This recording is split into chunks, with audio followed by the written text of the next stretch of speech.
claiming Geronimo's skull was stolen back in 1918 by Yale students, members of the secret order. One of grave robbers, Yaley Prescott Bush, the father and grandfather of Presidents 41 and 43. When you desecrated a grave like of this nature, you upset the spirits, and sooner or later. Think about whatever it is that first set the trauma in your head. What is the first time somebody told you you were no good? First time somebody said whatever, but said those kinds of things to you. Think about it. Yeah, that's something somebody said until you believed it. It isn't. That doesn't mean it's true.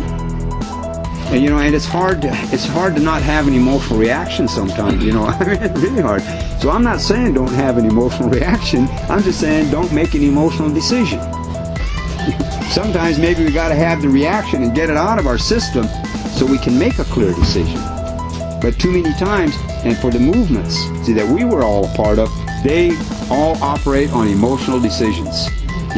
So the beast says over here, well, I'm going to invade Syria. So everybody gets an emotional reaction. Then over here, well, here's Fukushima, everybody, right? And all these emotional decisions, see, there's no focused energy. The energy is... It's something about an internal combustion engine, the chaos, when it makes chaos, makes the engine run. All right, well, the chaos of our intelligence is what makes this other engine run. And if I throw enough things out there, I know somebody will think about something. All right? I use that shotgun approach here to say it all as much as you can, all right? And then whatever makes sense to different things make sense to different individuals. My objective is to stimulate thinking. See, but they don't want us to understand that because that changes the numbers. See, because you live under in an authoritarian system, all right? In the authoritarian system, only X amount have permission to think. If all of the time and money and effort that had been put in to organizing Occupy Wall Street, if all of the energy, if all of that counted up as energy, was put into organizing people not to spend any money on the same day. All right, trying to organize 30% of the population not to spend any money on the same day. All right, then there would have been an objective. All right, that would have made a statement that they could not ignore. We have an ability to see, all right, beyond our eyes. With clarity, it's almost like seeing and feeling. Clear, coherent use of our intelligence is a way of seeing, a way of feeling. All right, and I think that that's necessary to anything that we do. All right, if we're going to stand up to the military-industrial complex, number one, we need to take responsibility for our intelligence and use it clearly and coherently. We need to take responsibility for our intelligence and use it clearly and coherently before we do anything. Otherwise, none of the rest of it is just going through motions. To take, and I want, because we've been imprinted with this abstraction of freedom, and because I mean, it's a nice rah-rah, the word freedom. It's a lie. It's taken from the Latin for dominion and domination. So they take free and then they add domination to the end of it. All right, that's the dominated free. So what's that mean? And then logical, practical reality.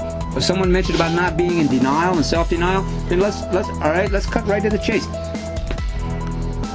We're born into a reality where you have to pay to be born, you have to pay to die, and you got to have money to live.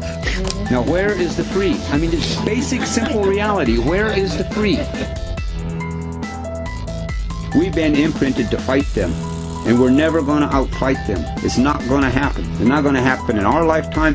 It's not going to happen in our great-grandchildren's lifetime. It's never going to happen. We're never, ever going to outfight them.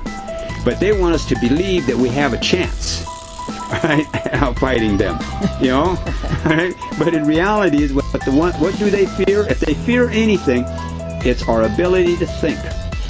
See, we can outthink them. Because when you look at it, everything's about energy, but it's also about money, right? And protesting, I mean, and I'm not trying to discourage, because I know you got to put body politic into it sometimes, but to just protest the way, number one, you buy magic markers to make your signs, right? You buy your bottles of water and you buy your snack food, and you stuff your little outfit to go. So you're spending money, and you spend huge amounts of money get spent to get to the feeding the oppressor economy. Then the cops get to come in and beat you up, right? They get to practice their little tactical games and stuff, and they'll always send someone in to justify them being able to come in, because generally the rogue elements are plants. Right. What they used to call them red squads back in our day, right? But they're red squads, that police can justify coming in and things like that. So these kinds of things, where we're not cooperating by feeding into that system. And I think the first thing to start talking with young people about, or anybody about, but with young people, is number one, is know who you are and trust yourself, right? And don't believe them, but think. See, it's not just enough to say don't believe, right? Because they already don't believe, but that's okay not to believe it here. But think, really think, because sometimes we believe we don't believe something, but we do, because it's a much more dangerous beast than it was before. Because in my own personal opinion, there's an industrial ruling class.